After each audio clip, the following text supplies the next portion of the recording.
నిజామాబాద్ కార్పొరేటర్ల సన్మాన సభ తెలంగాణ బీజేపీ రాజకీయాల్లో కొత్త సమీకరణాలకు తెరలేపుతుందా? కాషాయ పార్టీ ఎంపీలు ధర్మపురి అరవింద్, ఈటెల రాజేందర్ కలయిక కేంద్ర మంత్రి బండి సంజయ్ని టార్గెట్ చేయడానికినా? అరవింద్ ఈటెల కాంబినేషన్ బలపడితే బండి సంజయ్కు ఇటు రాజకీయంగా అటు పార్టీ సంస్థాగతంగా కొత్త సవాళ్లు తప్పవా? ఈటెల రాజేందర్ను పనిగట్టుకుని నిజామాబాద్కు తీసుకువెళ్లడం వెనుక ధర్మపురి అరవింద్ స్ట్రాటజీ ఏంటి? ఇద్దరూ కలిసే నిజామాబాద్లో కార్పొరేటర్ల సన్మాన సభ ఏర్పాటు చేసి పార్టీలో నేతలకు పరోక్షంగా వార్నింగ్లు ఇచ్చే ప్రయత్నం చేస్తున్నారా?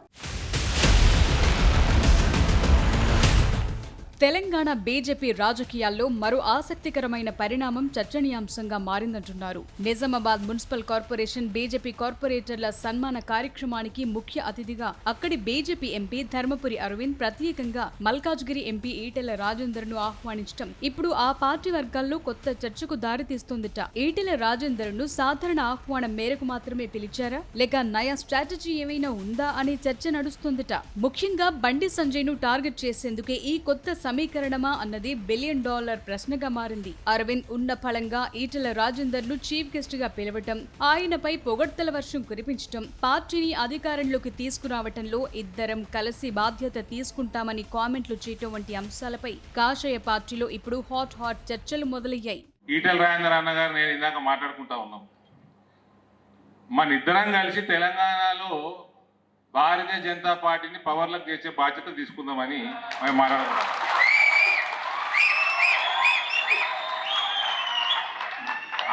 ఆయన 7 సార్లు ఎమ్మెల్యే, ఆయన ఒకసారి ఎంపీ, ఓ 10 సంవత్సరాలు మంత్రి, అన్నిటికంటే మించి టీఆర్ఎస్ పార్టీ పుట్టిన కాడికి వెళ్ళి తెలంగాణ ఉద్యమవాది.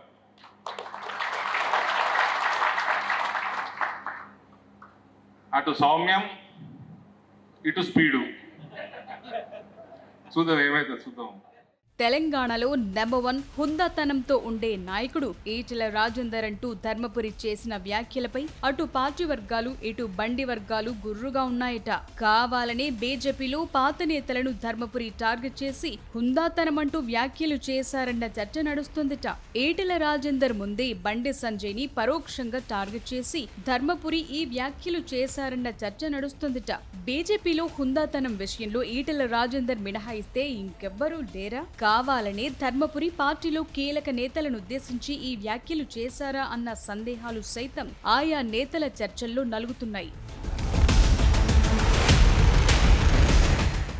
మరోవైపు నిజామాబాద్ ప్రాంత బీజేపీలో బండి సంజయ్ ప్రభావం కూడా అంతో ఇంతో ఉంటుందని పార్టీ వర్గాలు అభిప్రాయపడుతున్నాయి. మెజారిటీ కార్పొరేటర్లు విజయం సాధించడం వెనుక బండి సంజయ్ ప్రభావం కీలకమని, ఆయన ప్రభావం లేకుండా నిజామాబాద్ లో అన్ని స్థానాలు గెలవగలుగుతారా అన్న చర్చ బండి వర్గాల్లో నడుస్తుందట.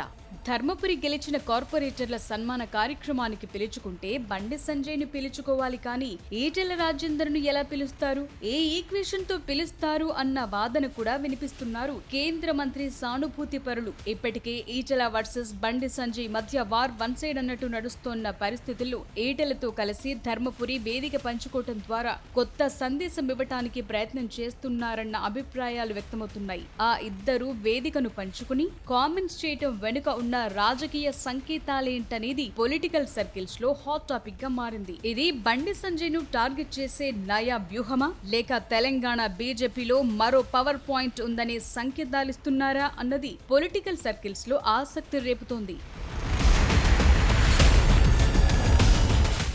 ఈటెల, ధర్మపురి ఇద్దరు పరిస్థితులను బట్టి తమదైన దూకుడు ప్రదర్శించే నేతలే. పరిస్థితులను బట్టి వారు అప్పుడప్పుడు సైలెంట్ గా ఉన్నా టైం వస్తే చెలరేగిపోతుంటారు. అలాంటి వారిద్దరూ ఒకే వేదిక పంచుకోవటం చర్చనీయాంశంగా మారింది. అంటే బీజేపీని రాష్ట్రంలో అధికారంలోకి తెచ్చేందుకు వారిద్దరూ బాధ్యత తీసుకుంటామనే సంకేతాలిస్తున్నారా, లేక ఇన్సైడ్ గా ఇంకేదో జరగబోతోందా అన్నది పార్టీ శ్రేణుల్లో టెన్షన్ పుట్టిస్తోందట. వాస్తవానికి హేమహేమీలు బీజేపీకి అధ్యక్షులుగా పనిచేశారు. వారంతా పార్టీని అధికారంలోకి తీసుకురావాలనే సంకల్పంతో బాధ్యతగా వ్యవహరించలేదా అన్న చర్చ బలంగా జరుగుతోందట. అదలో ఉంటే రాష్ట్ర బీజేపీ అధ్యక్ష పదవి కోసం ధర్మపురి అరవింద్, ఈటెల రాజేందర్ విఫల ప్రయత్నాలు చేశారు. అయితే అధిష్టానం మాత్రం ఏరి కోరి రామచంద్రరావుకి పార్టీ పగ్గాలు అప్పగించింది. రామచంద్రరావు సారథ్యంలో ఎప్పటిలాగే స్థానిక ఎన్నికల్లో కమలం వికసించలేదు. అంటే రామచంద్రరావుకి రాష్ట్రంలో పార్టీని అధికారంలోకి తీసుకురావాల్సిన బాధ్యత లేదా? ఆయన దాన్ని సవాల్గా తీసుకోరా లేక ఆ బాధ్యతను మోయలేరా అన్న చర్చ కూడా పార్టీ వర్గాల్లో నడుస్తోందట. మరోవైపు తెలంగాణ బీజేపీలో ఇప్పటికే వర్గ రాజకీయాలు తీవ్రంగా ఉన్నాయన్నది బహిరంగ రహస్యమే. ప్రత్యేకంగా బండి సంజయ్, ఈటెల రాజేందర్ మధ్య విభేదాలు పీక్ స్టేజ్ కు చేరాయన్న ప్రచారం ఉంది. అందుకు తాజాగా జరిగిన మున్సిపల్ ఎన్నికల్లో తన సొంత నియోజకవర్గంలో ఈటెల రాజేందర్ ను రాకుండా బండి సంజయ్ అడ్డుకున్నారన్న చర్చ కూడా పార్టీలో వినిపించింది. ఈటెల బీజేపీ కండువ కప్పుకున్నప్పటి నుంచి కూడా ఇద్దరి మధ్య గ్యాప్ స్పష్టంగా కనిపిస్తూనే ఉంది. అలాగే ధర్మపురి అరవింద్, బండి సంజయ్ల మధ్య కూడా పాత కొత్త పంచాయతీ నడుస్తూనే ఉందంటున్నారు. ఇలాంటి పరిస్థితుల్లో ఇప్పుడు ధర్మపురి అరవింద్, ఈటెల రాజేందర్ ఒకే వేదిక పంచుకోవటం ఆసక్తికరంగా మారింది. ఈ సందర్భంగా ఈటెల రాజేందర్ వ్యాఖ్యలు ఆ పార్టీలో అనేక ప్రశ్నలు లేవనెత్తుతున్నాయి. పదవిలో ఉన్నోళ్లు సీనియర్లు కాదు, రాజకీయాల్లో ఉంటూ సత్తా చాటుకునేవారే సీనియర్లంటూ ఈటెల విసిరిన పంచ్ డైలాగ్ రచ్చ రేపుతోంది. ఈటెల ఎవరిని ఉద్దేశించన్నారో కానీ సొంత పార్టీలో మాత్రం కుంపటి మరింత రాజుకుంటోంది. ఇప్పటికీ కొత్త, పాత, సీనియర్, జూనియర్ పంచాయతీలతో బీజేపీలో నిత్యం అంతర్గత కుమ్ములాటలు గుప్పుమంటున్న తరుణంలో ఈటెల రాజేందర్ తన కామెంట్స్ తో ఆ పంచాయతీలపై పెట్రోల్ పోసి నిప్పు పెట్టినట్లయిందన్న టాక్ ఆ పార్టీ వర్గాల్లో నడుస్తోందట. సీనియర్లు, జూనియర్లు అని ఇంతకుముందు చర్చించుకుంటూ వచ్చినాం మేము. ఎవరు సీనియరు, ఎవరు జూనియరు? పార్టీలో ఉండడం సీనియర్ కాదు, రాజకీయాల్లో ఉండడం సీనియారిటీ ఉంటుంది. గుర్తుపెట్టుకో, పార్టీలో ఉండడం కాదు. ఏ పార్టీ జాగీర్ కాదు ఇది, ఏ పార్టీ జాగీర్ కాదు.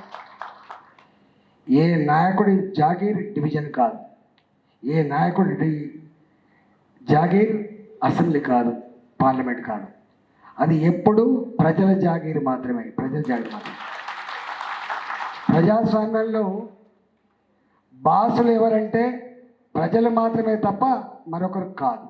సో మొత్తానికి నిజామాబాద్ వేదికగా ధర్మపురి అరవింద్, ఈటెల రాజేందర్ మరో కొత్త పంచాయతీని తెచ్చారన్న చర్చ పార్టీ వర్గాల్లో జోరందుకుందట. ఇద్దరూ కలిసి ఎవరిని టార్గెట్ చేయబోతున్నారు? బీజేపీ రాజకీయం ఏ మలుపులు తిరగబోతోంది అన్నది ఉత్కంఠభరితంగా తయారయ్యింది.